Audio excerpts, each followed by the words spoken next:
নমস্কার, কেমন আছেন সবাই? আশা করি ভালো আছেন। আজকে একটা স্পেশাল দিন, আজকে জামাই ষষ্ঠী। আর এখন আমি আর আমার মায়ের জামাই যাব আমার বাড়িতে জামাই ষষ্ঠী করতে। তো দেখতে থাকুন কি কি হয়। আমরা শুরু করলাম রওনা দেওয়া, কিন্তু প্রথমে আমরা যাব আমাদের গ্রামের বাড়ি। সেখানে বাবা মায়ের সঙ্গে দেখা করে এসে তারপরে আবার আমি আমার মায়ের বাড়ি যাব, কারণ তাদের তো মেয়ে জামাই নেই। তারা তো পুজো করছে, মা তো পুজোটা করছেই আমাদের জন্য। তাই আমার মনে হলো যে একবার ওখানে গিয়েও দেখা করে আসা উচিত। তাই আমরা প্রথমেই চলে গিয়েছিলাম ওখানে গিয়ে দেখছি পাড়ার সব কাকিমারা বৌদিরা সব পুজোর জোগাড় করছে। আর আগেও বলেছি, এখানে যার তার সেই ব্যাপারটা নেই। এখানে সবাই সবার কাজ করে। দেখুন সবাই কত সুন্দরভাবে পুজোর জোগাড় করছে। আর মা আর জেঠিমা গাছে আম ঘষছে। এটা নিয়ম, গাছে আম ঘষতে হয়। সবাই নিজের নিজের মতন কিছু না কিছু কাজ করছে। আর মা ষষ্ঠী গাছকে কত সুন্দরভাবে সাজিয়ে দিচ্ছে, শাড়ি পরিয়ে দিচ্ছে, মালা পরিয়ে দিচ্ছে। কি অপূর্বই না লাগছে দেখতে। আর বাবা পুজোর জোগাড় হয়ে গিয়েছে, বাবা বসেও পড়েছে। এরপর বাবা সব কিছু ঠিকঠাক করে নিয়ে তারপরে পুজো শুরু করবে। পুজো হবে, তারপরে ষষ্ঠী পুজোর গল্প পড়বে, তাহলে পুজো সমাপ্ত হবে। প্রায় আধ ঘন্টা মতন লেগেছিল পুজো হতে। এরপর একটা নতুন বেবি হয়েছে, তো তার ষষ্ঠী নেওয়া হলো। সবাই মিলে ধরে এইভাবে ষষ্ঠী নিয়ে দিল। দেখতে কত সুন্দরই না লাগছিল। আমি প্রথমবার দেখলাম, আগে কোনো দিনই আমি দেখিনি, তাই খুবই ভালো লাগছিল। এরপর এখানের পুজো সমাপ্ত হলে আমি চলে এসেছিলাম আমার মায়ের বাড়ি। আমি আর মা আজকে একই শাড়ি পরেছিলাম। তারপর আমার মায়ের বাড়ি এসে সবার আগে মায়ের সঙ্গে ছবি তুলে নিয়েছি। হাজার হোক জামাই ষষ্ঠীতে জামাই আর শাশুড়ি মায়ের ছবি না তুললে হয়, তাই সবার আগেই ছবি তুলে নিয়েছি। এরপরে জামাই বসবে আর মা কিছু রিচুয়াল রয়েছে সেগুলো করবে। প্রথমেই আমাদের মাথায় গঙ্গা জল ছিটিয়ে দিল, তারপরে হলুদের ফোঁটা দিয়ে দিল। আর এই যে আমার শেরু সোনা, ও বসেছে, ওকেও করতে হবে। তারপরে পাখা,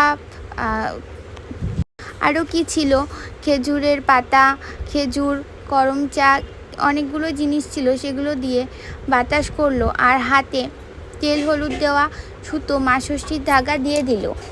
এই ধাগাটা 2.5 দিন রাখতে হয়, তারপর খুলে ফেলতে হয়। মা আমাকে ওকে দুজনকেই ধাগাটা পরিয়ে দিল। আর শেরু তাকিয়ে ক্যামেরার দিকে পোজ দিচ্ছে, ভাবছে আমাকে কই পরিয়ে দিল না কেন। ওর গলায় টান লাগছে, তবুও ওর আমার কাছেই বসা চাই। আমি বাড়িতে এলে ওর আমাকে ছাড়াও একটা মুহূর্ত কোথাও থাকবে না। তারপরে মা আমাদের হাতে মিষ্টি আর ফলের প্লেট তুলে দিল আর খাম দিল আমাদের দুজনকে। আমি আবার মজা করে দেখছিলাম খামের মধ্যে কি রয়েছে। তারপর মাকে প্রণাম করলাম। আর ও মায়ের জন্য যে শাড়ি দুটো নিয়ে এসেছিল, শাড়ি দুটো মাকে দিল। এরপরে আমরা মিষ্টি খেলাম, ফল খেলাম। মিষ্টিগুলো ও আমাকে খাইয়ে দিল, মা আমাদের দুজনকে খাইয়ে দিল। যে আমরা মিষ্টি খাওয়ার পরে একটু রেস্ট নিলাম, তারপর খাওয়া দাওয়া করেছিলাম। আমাদের আসতেই অনেকটা দেরি হয়ে গিয়েছিল, তাই সকালের ব্রেকফাস্টটা তো করাই হলো না। এরপর 2টোর দিকে আমরা লাঞ্চ করতে বসে পড়েছিলাম। এই যে খাবারের মধ্যে দেখুন মা কত কিছু রান্না করেছে। আর সব থেকে বড় কথা হলো যে মা এই একটা রান্নাও কিন্তু টেস্ট করে করেনি, সবটাই আন্দাজের ওপরে করেছে, কিন্তু এতটাই সুন্দর হয়েছিল কি বলবো। ও তো আমাকে বলছে, দেখো তুমি পারো না। এরপর বিকেলবেলায় আমরা গিয়েছিলাম মেঘনা পার্কে গিয়ে আমরা ছবি তুলেছিলাম, ভিডিও করেছিলাম, কিন্তু সেরকমভাবে কোনোটাই করা হয়নি। জাস্ট 2-1টা ছবি তুলেছিলাম। এই দেখুন ছবিগুলো তুলে, ওখানেও এত ভিড় আর এত গরম, ভালো লাগলো না। তারপর বেরিয়ে পড়লাম কিছু কেনাকাটার জন্য। প্রথমেই গিয়েছিলাম জুতোর দোকানে, ওখানে গিয়ে জুতো কিনেছিলাম। আর তারপরে ঢুকেছিলাম এম বাজারে। এম বাজারে ঢুকে কোনো ভিডিও তো আমার করা হয়নি, আমি একটা ছবি তুলেছিলাম। এম বাজারে আমি নিয়েছিলাম একটা পারফিউম, আর আমার জন্য যে জুতোটা নিয়েছিলাম সেটা আমার জাস্ট নর্মাল অর্ডিনারি ইউজ করার জন্য নিয়েছি। আর একটাও নিয়েছিলাম বড় পিসির জন্য, সেটা বড় পিসিকে দেওয়া হয়ে গিয়েছে। এটা আমার কেমন লাগছে সবাই জানিও।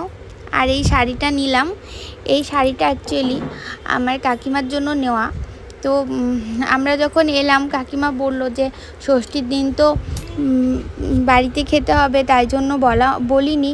তো ষষ্ঠীর পরের দিন যেন আমি কাকিমার বাড়িতে খাওয়া দাওয়া করি, তাই জন্য আবার বিকেলে গিয়ে শাড়িটা নিয়ে এলাম। আর এই যে দেখুন, এরা দুজন সারাদিন খেলা করবে, এরা কিন্তু ঘুমোয়নি, মজা করছে। তবে এবার আমি ঘুমিয়ে পড়বো, আপনারা ঘুমিয়ে পড়ুন। Good night.